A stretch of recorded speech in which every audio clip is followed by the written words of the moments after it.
గురుభ్యో నమః.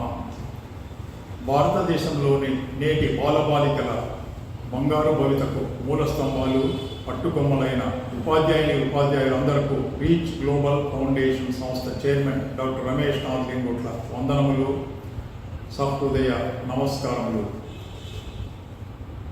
ఈ ప్రపంచంలో ఎన్నో వృత్తులు ఉన్నప్పటికీ వాటినన్నింటినీ తయారు చేసేది ఉపాధ్యాయ వృత్తి. అందుకే ఉపాధ్యాయ వృత్తి అంటే నాకు ఎంతో గౌరవం. ఉపాధ్యాయ వృత్తిలో రెండు విధాలు: పుస్తకాలలోని అంశాలు బోధించేవారు గురువులు, పుస్తకాలలోని అంశాలతో పాటు జీవిత పాఠాలు నేర్పేవారు సద్గురువులు. మీరందరూ సద్గురువులు.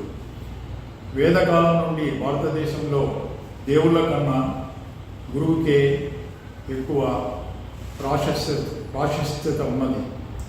ఆధ్యాత్మికంగానూ సామాజికంగానూ గురువులకు ప్రాధాన్యత ఇచ్చారు. గురువర్యులారా, మీకు మాతృదేశ మమకారం అమితంగా ఉన్న నాదొక్క విన్నపం. అదేమిటంటే, స్వామి వివేకానంద గొప్ప తత్వవేత్త. ఆయన పలుకులను యువతకు, చైతన్యవంతమైన పలుకులను యువతకు చేర్చాలని కోరిక. Swami Vivekananda he addressed the youth like following: come on, arise and awake. Try not to rest until you reach your goal. You only have to shoulder your responsibility. Nobody else is going to shoulder your responsibility. You alone can fulfill your responsibility.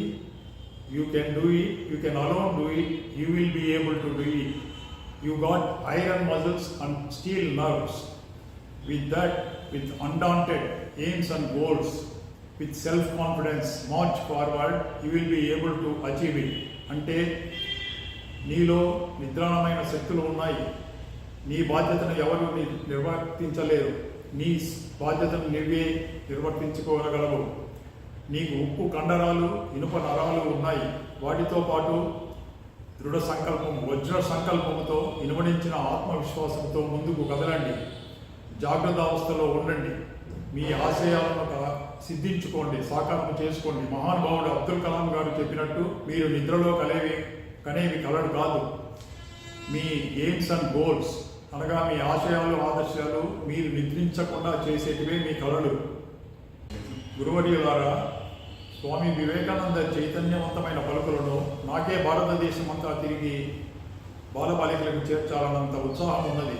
కానీ నేను అశక్తున్నేమో అనుకుని ఆలోచించినప్పుడు బాలగణేశుని ఆలోచన నాలో తలుపున మెరిసింది. అదేమిటంటే, బాలగణేశుడు తల్లిదండ్రుల చుట్టూ ప్రదక్షిణ చేసి భూప్రదక్షిణ పుణ్యము చేరుకున్నట్లు నాకు మీరు భారతదేశంలోని మీ గురువులందరికీ సవినయంగా విన్నవించుకొని నమస్కరించుకుంటే, మీరు ఆ విధంగా కొన్ని వందల మంది, వేల మంది విద్యార్థులకు సందేశము మీ పుస్తకాల్లోని అంశాలతో పాటు, జీవిత పాఠాలతో పాటు వారిలో ఉన్న నిద్రాణమైన ప్రతిభలను, శక్తులను మేల్కొల్పి భావి భారతానికి మీరే రూపకర్తలు కాగలరని విన్నవిస్తూ, ఆ విధంగా మన భావి భారతదేశ కీర్తి పతాకను ఆకాశంలో ఎనిమిదిలో రెపరెపలాడుటకు మీరే పట్టుకోమని విన్నవించుకుంటూ, మరొక్కసారి మీ అందరికీ సవినయ నమస్కృతాంజలులతో